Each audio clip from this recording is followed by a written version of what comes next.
Ping. Welcome. It's good to see you. Thanks very much for joining me. What do you think is the intersection of customer experience and security programs like FedRAMP that we're talking about today? Oh, yeah, I love that question. I have to say, a lot of customers come in and say security is all back office. It's sitting, in the trenches with the network guys. Sometimes people will say, I don't even know what security really means. It just means I have to badge when I come into the office. I have to log in. I've got all these painful passwords I've got to manage. And at Ping, we looked at it and said, well, if the best user experience can be the most secure experience, then you actually bring that intersection together.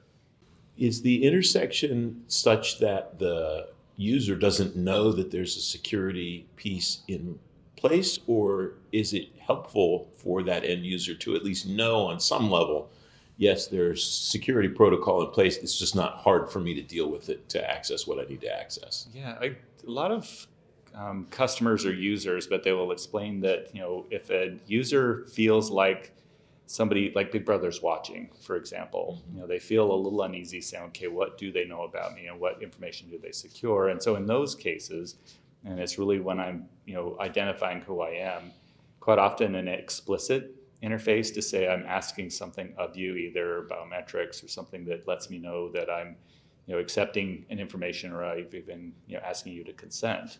Those things are great points of time when you want to provide an explicit interaction. Mm-hmm. And then other times, it's just there's lots of predictors. We know, what network you're on. We know if you're on a trusted device or not. Those end up being better to be implicit, where they don't know it, but there's this sense of security that goes on. Is it fair for me to say that customer experience is relatively a new piece of the cybersecurity practice? And if that is fair to say, what's driven that, do you think? It's very fair, and I call it the consumerization of all of IT. You look at even like password resets or account recovery. All of the commercial customer-facing world has dealt with that, and now you start to bring that to organizations, especially to the government, and a lot of them are saying, yeah, well, I'd love to have that same experience, but bring it in-house. So I think a lot of it has been just the commercial experience is driving it into the enterprise.